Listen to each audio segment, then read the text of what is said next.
dealing with this processing. It's very shocking to me. It really came out of left field. Because I feel like I've been dealing with feeling overwhelmed with the size of my next assignment. My head hurts. And maybe I should talk about my physical symptoms first. I'm exhausted. Just so fucking exhausted that I can't even move. I basically almost fell asleep 3 times coming home from church. I had to pray and pray and pray that I'd make it home alive. Stay awake. And yeah, achiness all over,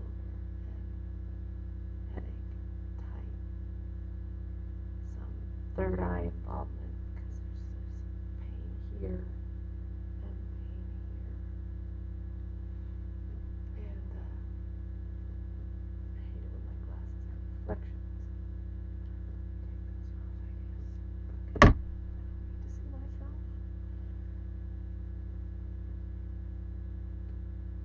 My head itches, so I may keep scratching it sometimes. Sometimes I just get incredibly itchy and I just scratch until I draw blood. It's part of the process. So I remember what happened. It seems like such a small thing, or maybe it isn't. I don't know. What happened was that I was getting ready to do what to me felt like the scariest assignment that I'd ever had. And so, I've been spending the past few days getting ready for it, trying to strengthen myself for it, trying to make myself brave, talking myself into it. And I get there today, and Anthony's not there.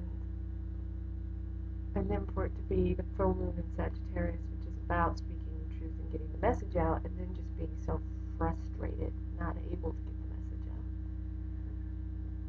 And, it's not even my message. It's God's message. I'm just a fucking vessel. Just a fucking messenger.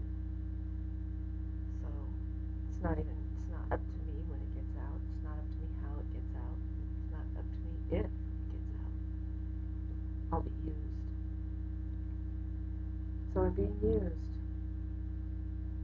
So I went there, and several different people, I think they probably noticed, even though I was trying to hide it, that I was stressed out. And a couple of people that I didn't even recognize seemed to recognize me and say something like, I'm really glad you're here, and things like that. So that was really beautiful. It's like maybe they're getting to know me from Facebook posts or something. I don't do a lot, but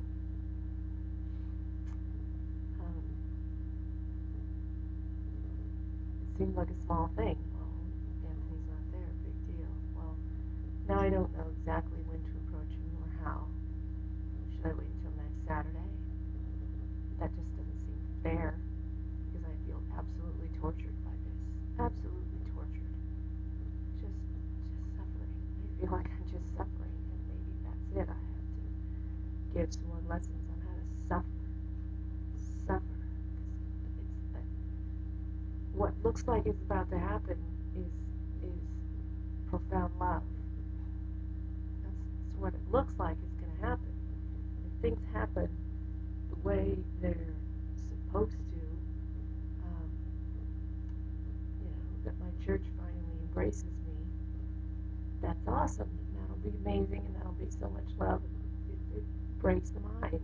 Well, I'm experiencing like the absolute contrast of being all alone, having no one who knows what I'm going through, no one to back me up on this. God's telling me, go tell them you're the Messiah, and I'm just like, why will they believe me? Why will they believe me?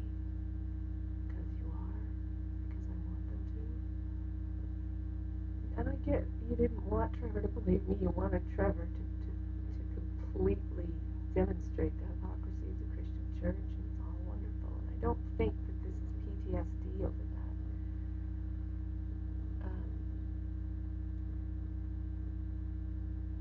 It's messy, and I just wish it was neater. I wish it was simpler, and that it wasn't just so all of this unknown shit about, because somehow I have to approach him and say, I have to tell you who I am, and it's going to change your world. So let me know when you're ready, in a nutshell. And then when he does, and so, send me your email address so that I can send you an email full of links. And when you get it, don't look at them yet. Hit reply, just let me know that you got them so that I know they didn't go to spam. And then I have to wait. And he just has to go through these links in his own time. And during that time, I have no church. I have no church family. I have no kidsy family. And I'm in free fall, alone. And I suppose that God has plans for how he's going to use me during that time. I will go to Cathedral of the Rockies and maybe other churches too. But, I feel like I'm losing this little baby family that I was really enjoying becoming a part of, and that's when I went to church today. Women were reaching out with such love, and could tell they really wanted to know me better, and they were saying really nice things about me being a prayer warrior and an angel and things like that, and I just felt like it didn't feel fair to be accepting those compliments, being who I am, and keeping that a secret from them. And so I just felt icky. I felt like, I felt icky, and I felt apart from them. I felt that I had walls around me that I wouldn't let the love in. So I couldn't feel it. And then the songs seemed to all be about how much they love Jesus for what he's done. We sing for all you've done for us and things like that. And it's like, those particular songs, they aren't the ones that make me feel better.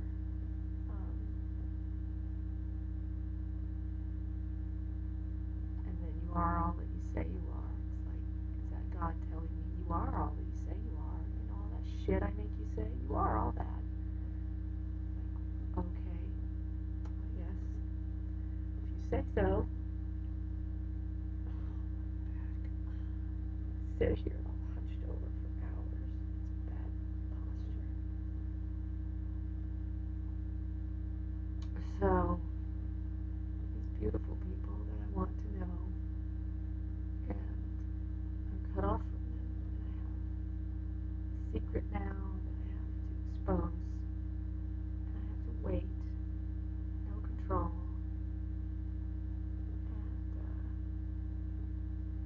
and I don't know when. At least I had a plan for when it began, and now I don't even know when that begins, and so I have nothing right now.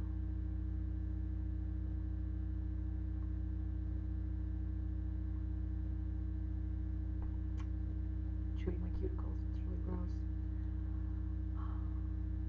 So Anthony has to come back from his camping trip, and it's like I'm not getting any kind of certainty anymore about the way this should happen. I felt I had. That's what I hate, is I felt I had certainty. I felt like all those pieces had come together and said, oh, okay, Moon and Sag, get the message out, tell Anthony. He goes home, he thinks about it, and when he gets back to me, I send him an email, and we're off and running. Well, none of that's happening. None of it. So what is happening? Well, I'm having a startling amount of anger and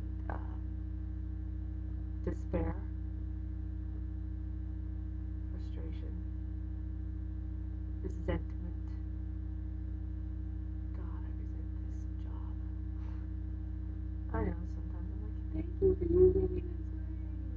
Other times I'm not feeling that way. Other times I resent the shit out of it. Which just hurts me because it doesn't stop for 1 second the way it's being, the way it operates. It operates the way it operates, and all I do is torture myself by not liking it. And I'm tired. You know, I didn't expect to be this tired today. I was very tired. Yesterday, I could barely move. Just barely dragged my ass out to the kitchen to get food. And I feel the same way now. Just so fucking exhausted. And obviously my thoughts aren't moving fast. My voice isn't moving fast. My eyes aren't moving fast. Nothing's moving fast. And I watch some videos. I feel like when I put my music back on, which it's back on, I'm not listening to it. Earbuds. Diamonds. Yeah. Being held under the pressure. Don't know what will be left. Yeah. Just don't understand, God, why you had to make something that was hard even harder. Because I feel like what you're asking me to do is impossible. Crazy. You have to be a crazy person to do what you've asked me to do. That's what I feel like, God. You have to be crazy. You have to be detached from reality to do what I'm about to do. And you're like, well, whose reality? Yeah, whatever. I'm tired of living in my own reality. Not that I want to live in their reality. I want some people to live in my reality. I know that's what you're lining up, or at least that's what it looks like. What do I know? I thought this was going to feel better than it did, didn't I? And it feels awful.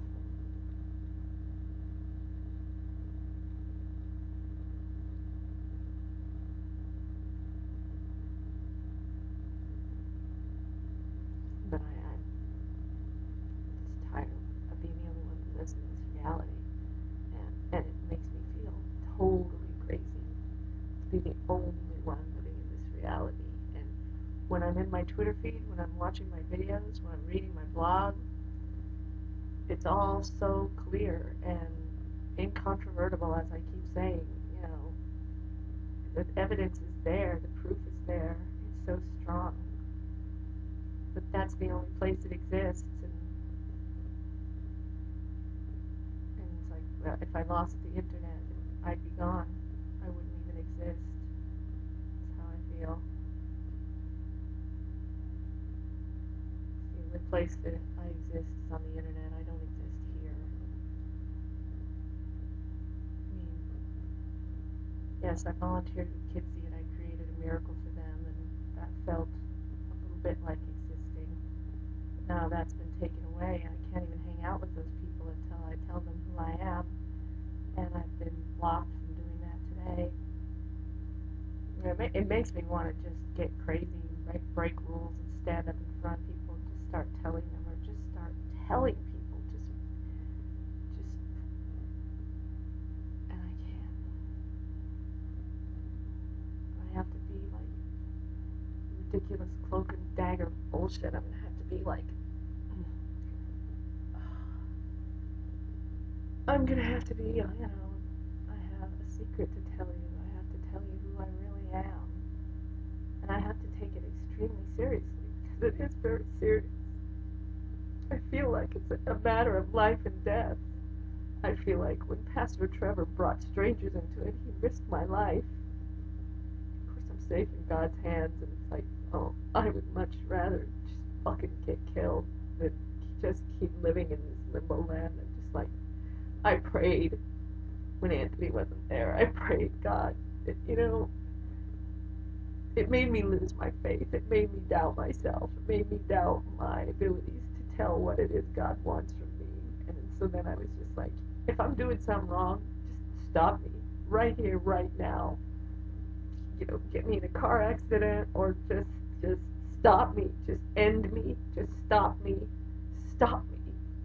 just stop this. Because I don't want to do it. If it's wrong, I don't want to do it. I just want someone to stand next to me and say this is right. Because I still have that. When something goes wrong, it doesn't go the way I want it to. First thought is just, well, I'm doing something wrong.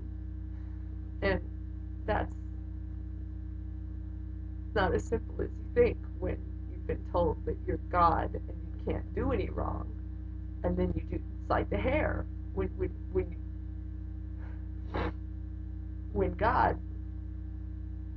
you're told that God is operating throughout your whole body and moving you and making you speak, and God says, let them do to your hair whatever they want, and then when it's done, it looks like shit. Huge crisis of faith, because it's like, oh, who is that voice in my head? Because God wouldn't have given me an ugly hairdo. Well, obviously God did, and it wasn't an ugly hairdo. It was a perfect hairdo. And so, yeah, I'm supposed to get all positive attitude here and go, so I'm sure this is perfect. And I'm sure it has to be, because nothing isn't, you know. I've had all kinds of horrifically painful things happen to me on this mission. Just unfathomable suffering. And every bit of it was right. And so I'm suffering. And it's right. Being kicked out of Pastor Trevor's church on Mother's Day, very painful. So disappointing and shocking and devastating. But it was right.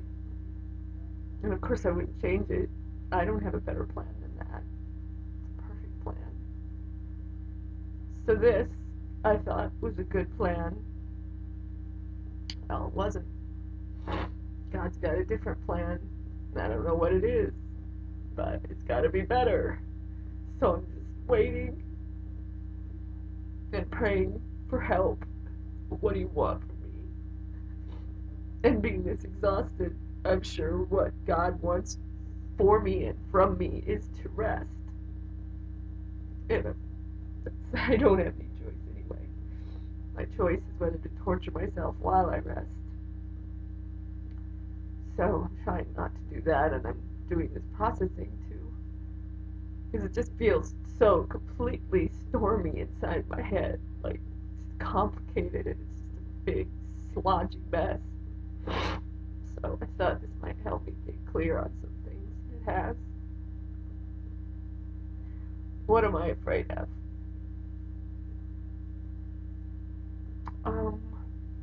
What am I really afraid of?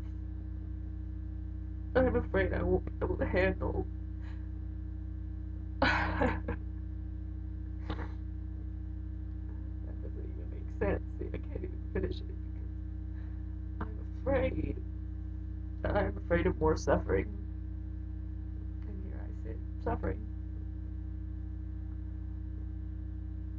So my job is to turn this into not suffering. Then I won't have suffering. So tomorrow I can go to Cathedral of the Rockies, and they're having a graduation celebration at 10 o'clock, which it says includes cake and cocoa. So this is good. And Ellie may be there with news about Mike's bike tires. And I can stay through that service, and then I can stay through the contemporary service. And then I can go to the park. I have gas. I have a tiny bit of food money, not much. But I have gas, and so I have freedom when I have gas.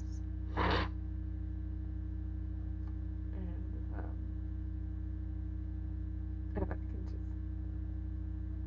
wait for God to be clear on when to approach Anthony and how. Whether I'm supposed to email him or call him and schedule an appointment. I really wanted to talk to him face to face. Then I did with Trevor too, and that wasn't the way. I had to make him a video, and that was so that everyone would see what I said. And then emails, which everyone will be able to see too. You'll be able to see just everything, every possible bit of correspondence we had. Is on public record. And so if that's the way it's supposed to be with Anthony, then either I'm supposed to make him a video or send it by email. And the thing is why would I have to make a video just because I'm not going to tell him that much. I'm just going to tell him I have something to tell him. Then the telling is in the email, which everybody will be able to see, and which I pretty much already doubled in that Twitter story anyway. So it is on public record how I'm going to introduce him to the materials. I just can't believe I have to do this. This is not a part of me. The Christian church has never been a part of me. It's very easy to believe I'm Christ. The powers of God, that feels like absolute truth. Even when I see Jesus on movies and things, I know I'm looking at me, and I feel so lonely to know Jesus as a person who can say, oh yeah, this is what it feels like, and this is what you do. And so in that way, I even feel certainty that I'm Jesus. But then the whole Christian church thing, I don't feel like I've had any time to get used to this, and I don't know how these people can accept me, an interloper. And maybe Jesus maybe he was an interloper. The service today was by a guest, a woman, and she said the Pharisees and the priests fucking hated Jesus. She didn't say fucking. Hated him. Hated him.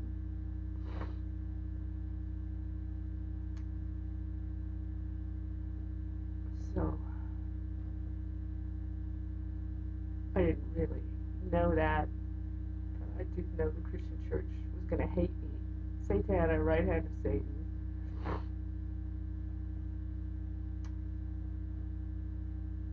And that's, of course, only if I speak. If I pretend that I believe like they do, they can love me. So I'm a very loving and humble and friendly and sparkly person when I'm not feeling like this.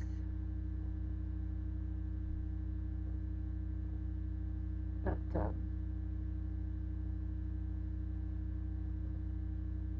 I don't feel like I know enough. This huge,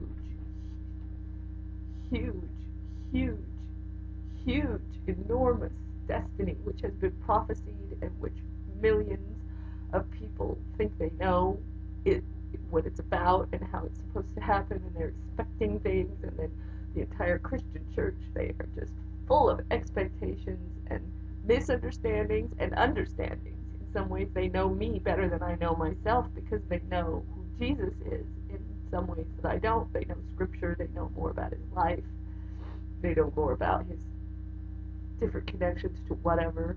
You know, he's just one of my lifetimes, and he hasn't been the one that I've been learning about.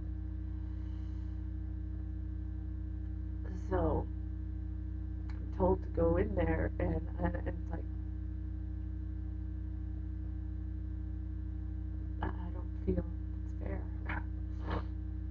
So, churchy people, if you're watching this, if you don't think it's fair either, you're not alone, and I want you to know that I'm going to enter into this with utter humility and respect for what you have done to hold on to the true teachings of Christ.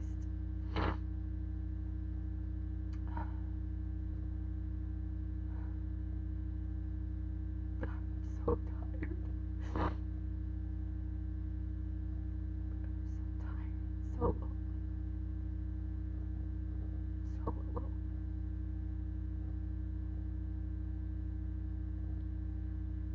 That's all I can think of to say.